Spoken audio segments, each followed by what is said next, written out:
Here's your daily dose of fitness, food, and fun. Anjelica's Daily Surprise starts now. Like I'm sitting here, I'm talking as myself. Yes. I'm not talking like, back in 1956. I'm a little hot right now, but I do feel pretty badass. You know a lot of information about Elvis that a lot of people might not know. Do you have any facts?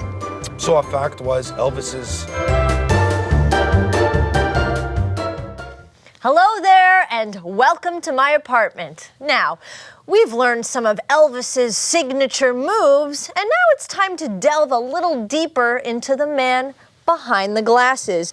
And who better to do that with than award-winning Elvis tribute artist, Bruno. Hey, everybody. Surprise! Surprise. Now, Elvis was a fascinating individual, and you know so much about him, and you've experienced so many amazing things.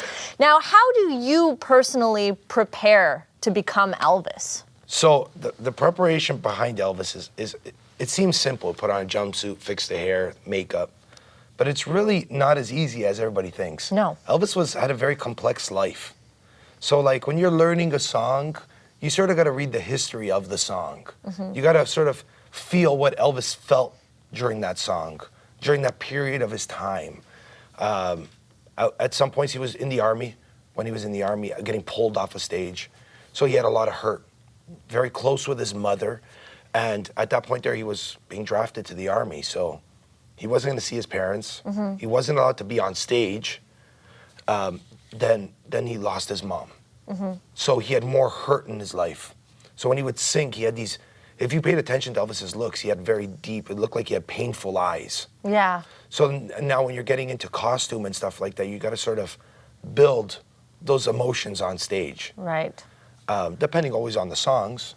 But like getting into preparation, you learn about Elvis. You have to know the history before you put on the suit. Mm-hmm. Once you put on the suit, it sort of all clicks in. Mm-hmm. It's all like a jigsaw puzzle. Once it's set, those pieces never come undone. Yeah. It's perfect. But easy preparation. Wake up in the morning, you wash your face. Yes. Put on a suit, go on stage and perform. Right. Complex, yeah. It's a lot of time preparation beforehand. Right. Your suits, you always want them perfect. Mm-hmm. As close as you can. This is a replica of Elvis's suit from 1974. Wow. Stone for stone, embroidery for embroidery. It's exact replica. Where did you get this? This one actually was made out of Thailand by one of the most up and rising costume makers called AJM. Okay. But for the most part, like my belt is actually made by the same company who owns the patterns to Elvis's suits. Wow. B&K Enterprises. And all my suits now are actually made by the same people with the original patterns to Elvis's suits. Wow, so you have like exclusive access to a lot of these. Well, it's not exclusive because anybody could order from the companies. Right. Anybody who's starting out, you know what I recommend you guys, you're gonna start out, you gotta be lucky to wear leather. I'm a little hot right now, but I do feel pretty badass. It's a great suit. Oh, but like, the stuff is accessible through the internet. Right. Google Elvis jumpsuits. There's like 4 or 5 good companies out there that will make you the suits to authenticity. But then there's the 1 or 2 really exclusive companies. Like, you could start down here where you go in Aldo's or Spring, yeah. And then you just shoot it up here to Holt Renfrew and bring it up to those the bigger brands. But B&K is as authentic as they get. Mm-hmm. Like all the suits that they had created, they created all the suits for the new Elvis movie. Wow. And I'm lucky to say I own a lot of those suits. Wow. What's your favorite suit to wear? I'm very obscure. Okay. I like everything in the later years, so I like the heavy embroidered suits. Okay. Let's say not so much like the jeweled or the bedazzled suits. Mm-hmm. But I'm more into like the later 70s stuff where Elvis was big on animals. So he had a suit like with the eagle. Mm-hmm. He had the Aloha from Hawaii suit, same style, but with all stones, all rhinestones. Mm-hmm. Then later through the years, he had one with a tiger on it, which I got that suit. That sounds like a suit you would want, for sure. he had a dragon. It was a double-headed Chinese dragon on it. He was very into these animals and phoenixes. Mm-hmm. Very cool stuff. And that's the style that I go for all the time. Now you've 'Cause I been like doing to be this. different. Oh yeah, yeah. Now you've been doing this for 23 years. You said. 23 years. So I'm sure some very interesting things have happened to you in this time. Yes. Do you have any stories off the top of your head that you can share with us? Yeah, okay, I got a couple. So 23 years in the business. The first 10 were a blur because everything was fresh, everything was green. I was still learning. Yeah. So everything's a blur for the first 10. Then things started progressing for me. Yeah. I started entering competitions, I started winning. And then winning here and winning a competition here in New York and traveling, Yeah. I started building a name for myself as more of a headliner than I am as a competitor. Okay.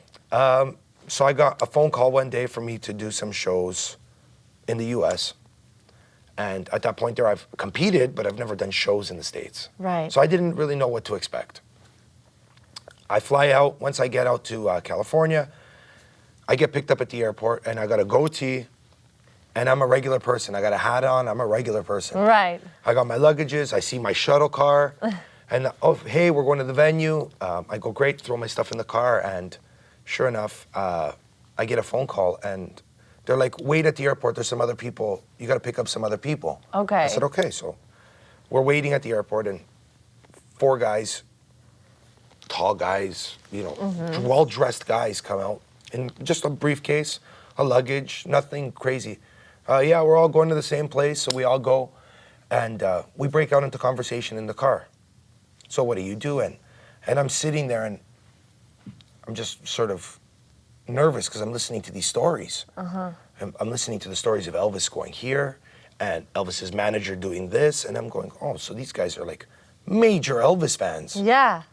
So I turn around and I look at the 4 guys and I go, so if you don't mind me asking, what do you guys do? And so the really tall guy goes, well, I was Elvis's bodyguard from 75 to 77. And I'm like, oh. And I looked at the other guy, go, so what do you do? He goes, oh, I was Elvis's tour manager working for the Colonel. And I'm like, okay. And then I'm going down the list and I go, and what do you do? And he goes, well, I own all of the Colonel's estate. Okay. And so these guys, and we're talking, and they're going, so, and I go, so what are you doing this weekend? Well, we're working with the headliner for the show. And I go, oh, okay. So what do you do? Are you like backstage? What do you do at the show? I'm like, I am the headliner. And they all looked at me and they're like, you were what? And I was like, yeah, I'm the headliner. So you guys are working for me. Wow. I'm like, that's not possible. They're like, yeah, we're working with your show. And I was mind-boggled. Yeah. And that's where everything for me, I took everything way more serious. Yes. And this became a full-time job for me. Wow. At that very moment. Did they ever have to bodyguard you at that point? It was more for looks Okay. and show than it was for being for real. Right, right. Yeah, I'm not Elvis. People aren't throwing And what did they themselves at think? me. Did they think that you did a pretty good job? They were actually very happy. You know what? To them, it's not who does the tribute, it's how respectful they pay to the tribute. Right. So for me, as I said, I'm a tribute artist. I'm not an impersonator that walks around and I'm on stage and I pretend to be Elvis. Right. Pretending to be Elvis is like mimicking someone. So, yeah, what's the difference between an impersonator and a tribute artist? So I call myself a tribute artist. Like I'm sitting here, I'm talking as myself. Yes. I'm not talking like, back in 1956. No, I'm myself. I like to be myself. But an impersonator would be in character like All the time. 99.9% of the time. Right. See, a tribute artist, we don't even go into character. We go into character when we're singing the songs. Right. Copy the gestures, copy the movements. Try to mimic the voice as best as you could. Do you sing live? I sing live. Wow. My goodness. So this is not just some lip syncing. No, I got thing. a full 13-piece band that backs me on a regular basis. Wow. That's So amazing. it's not like 40 musicians or 50 like Elvis had, but we don't have they didn't have the technology like we have today. Right. Keyboards, synthesizers. So everything was live. Strings, everything was live. Wow. But as I said, you know what? Tribute artist, we pay tribute to the person. We don't mimic. An impersonator is more an actor. They're acting as Elvis, doing theater roles and production roles, musicals, that they got to play a character. Like the movie, Austin Butler was an impersonator. Right. He impersonated Elvis throughout the whole movie. Yes. Didn't pay tribute to Elvis. Okay. It wasn't just an on and off switch. Right. So that's the difference. Now, you know a lot of information about Elvis that a lot of people might not know. Do you have any, like, facts? So a fact was Elvis's hair was not actually black, Okay. or it was actually blonde. Really? It was actually a very light blonde, and Elvis started dyeing his hair in the early years for stage purposes, Okay. like when he just started, but it was mostly to be like his mom. Oh, wow. He wanted to resemble more of his mom. So his mom always dyed her hair, so he wanted to dye his hair. He wanted to look more like his mom and less like the southern young boy from, let's call it the ghetto, the slums of the South. Okay. Because that's how he grew up. He grew up in the South where there's poverty. The only thing they had was, let's say, food on the table, well, barely food on the table, a house over their head, and music. He grew up in a town where the music was all South music, was all gospel and rhythm and blues. So that's where Elvis got his inspiration was. Do you come from a musical family? Yeah, I wish I could say that. My dad has fun with it. He kills everything he sings. Like kills it in a good way? Not or really. No. My dad's a chef. My parents are both chefs. Oh, nice. So growing up, my background in music grew from the family restaurant. It's like a dinner and dance club. Right. So we had live entertainment there, and I fell in love with music in general. And then the Elvis brought it like next level. Wow. And I know that you have like a lot of stories that we were sharing off camera. Do you have one more story that you can share with us about your time as Elvis? Yeah, so this actually had nothing to do with me being in a show. Every Okay. year I go down to Memphis for the anniversary of his death date for Elvis Week. Right.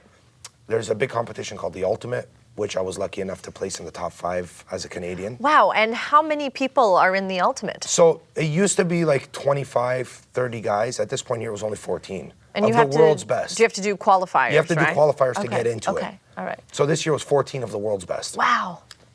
And I placed in the top 5. Okay. In the past, so I get down to Memphis, and always the saddest part of Elvis Week is walking up to Elvis's grave. So there's lineups of thousands and thousands of people. And normally the opening ceremony is done by Priscilla Presley or Lisa Marie. If Lisa's there, Priscilla's not. So they Okay. sort of alternate. All right. And it was a sad year because at that point, the family was all together. It was an anniversary, it was the 45th. So I walking up, I listened to Lisa Marie's talking about her father. And then she walks off stage, they open the gates of Graceland, and people slowly, with a lit candle, walk up the grave. Right. They walk up the driveway, thousands and thousands of people, but it was hot. Like, it was raining and you were still sweating how hot it was in Memphis. Yeah. And so I said, you know what, they have cooling stations. So I said, you know what, I'm gonna go to one of the cooling stations. So I walk in, and this cooling station was right near Elvis's planes. So I walk to the planes, I grab an iced coffee, and I'm standing there, and all I hear was, this was really nice. So I start breaking out into a conversation with someone that I'm not even looking at. Right. Because I'm still mixing this iced coffee. So it was just broke out into conversation side by side. I'm looking down, and as I go like this and I look up and I'm like, you're Lisa Marie. Wow. And I'm standing like literally this far away from Lisa Marie. And I was mind blown. I'm like, this never happened. Even if I were to go and tell everybody in line I was Right. just with Lisa Marie, they're gonna laugh at me. Right. They're like, no chance. She finished her set. She's at Graceland. She's upstairs. She's chilling out. She's not at the watering station down Yeah. by the plains drinking coffee. Sure enough, I leave. Pay my respects by the grave.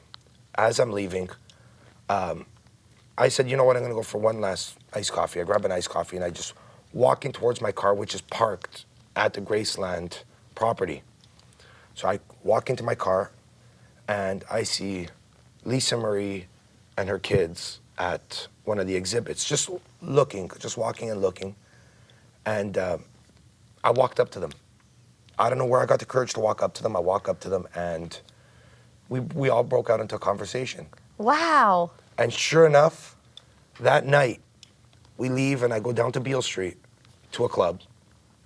My night off, we go to a club, and we're at an upstairs lounge.